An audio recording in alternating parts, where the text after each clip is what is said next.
Hey everyone, welcome to A Cocktail of Yarn. For those of you who are new here, I'm here to make knitting your new obsession. So, if you're ready to escape into your new or current hobby, grab a cup of tea or whatever you prefer, and let's get into our daily dose of knitting. We've all seen trends change like the weather, but do you know what's trending in the knitting and crochet community throughout spring 2026? If you're struggling for inspo or looking for a little guidance on pattern, texture or colour palettes, stick around because I'm here to talk about all of that and more in this video. Who doesn't love a relaxed oversized fit? It's comfy and versatile. One minute you could be lounging around in your house, the next you could be pairing a casual fit to see your friends, or you might need to wear something a little more formal. Either ways, the same baggy item can be paired with a pair of trousers, jeans, trainers or smart shoes. It's time to grab your knitting needles and add some extra stitches wherever you can. It's not just the relaxed fit I've noticed, but it's also the necklines. The high street is currently opting for more crew and round necks. For any of you who don't know what those are, a crew neck is circular, collarless and snug around the neck. It's common to see in t-shirts, jumpers or sweatshirts. Similarly, round necks are a little deeper but follow the same circular and collarless pattern. I've also seen polo shirts trending. I love sports-like polo shirts because they feel like a safe, smart, casual option. Does anybody remember the Y2K stripy jumper? Well, if you do, they are currently making a huge comeback. Weaved with nostalgia, these jumpers use a combination of different line widths and colours.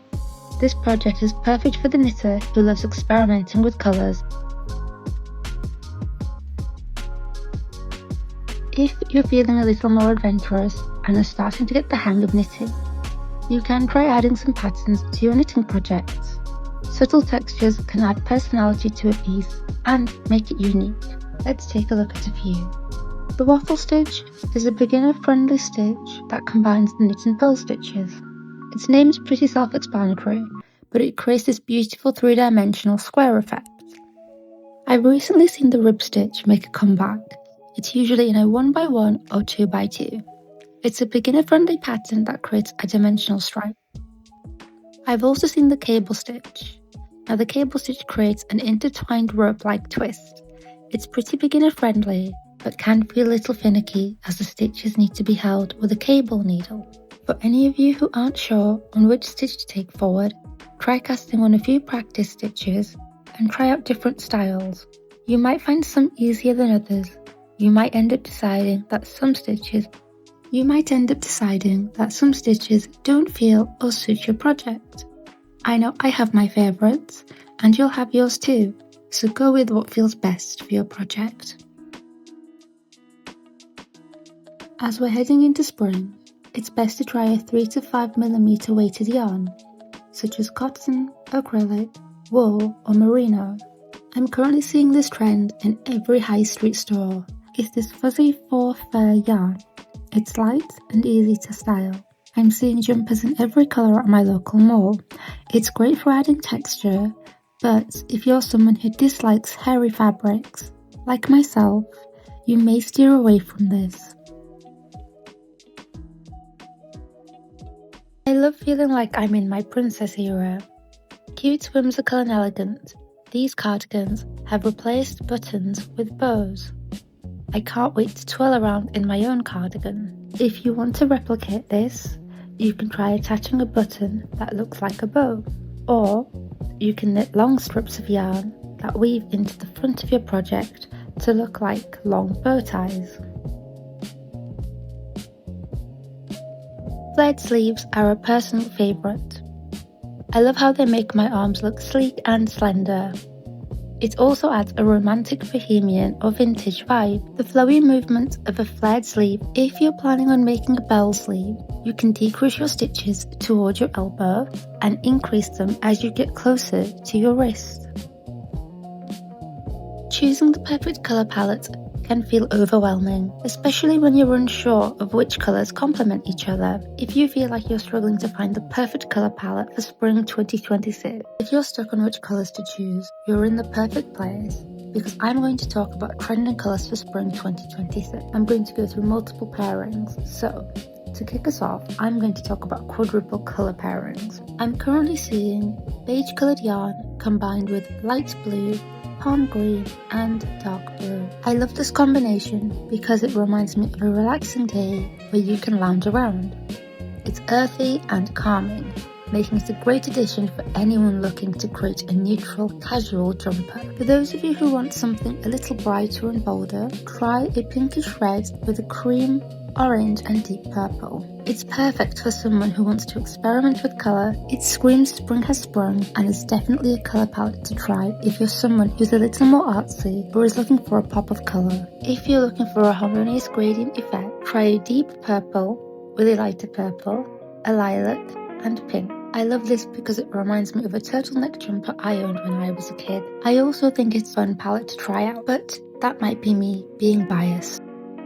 If you're looking to replicate nature in your next project, I have a few interchangeable palettes. Try off-white with brown and cream. These earthy tones remind me of being on top of the world, where you can see rolling hills stretch for miles ahead. Both these palettes are calming and gradient light. You can also swap out the palm green for blue.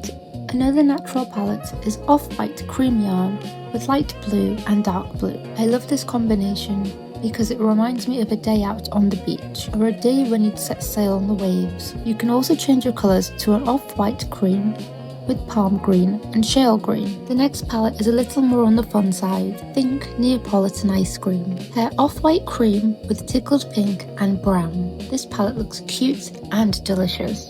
Pretty versatile, just like the Neapolitan. We've ticked off all of our triple colour palettes.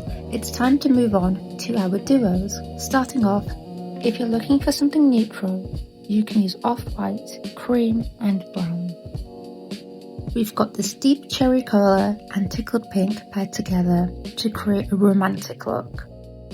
I love this combination because it feels very Be My Valentine-like.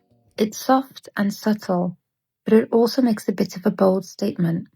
It's feminine yet sharp, just like a thorny rose. For a timeless and classy colour palette, try deep cherry and off-white cream as another colour combination. Colour palette I wasn't expecting to see this season was yellow and brown, but it looks like it's here to stay. To neutralise the brightness and warmth coming from the yellow, brown can help balance the colour palette by adding an earthy tone. Light blue and brown is another combination I'm seeing. In terms of single colour palettes, here are all of the colours we've discussed today, and I hope you can try these out and include them into your own projects. I hope this video inspires your next project. Let me know if there are any trends you're planning on using in your next project, or any I missed in the comments. If you enjoyed this video, please like, comment and subscribe. And if you're looking for similar knitting content, hit the notification bell so you can be notified of my next upload.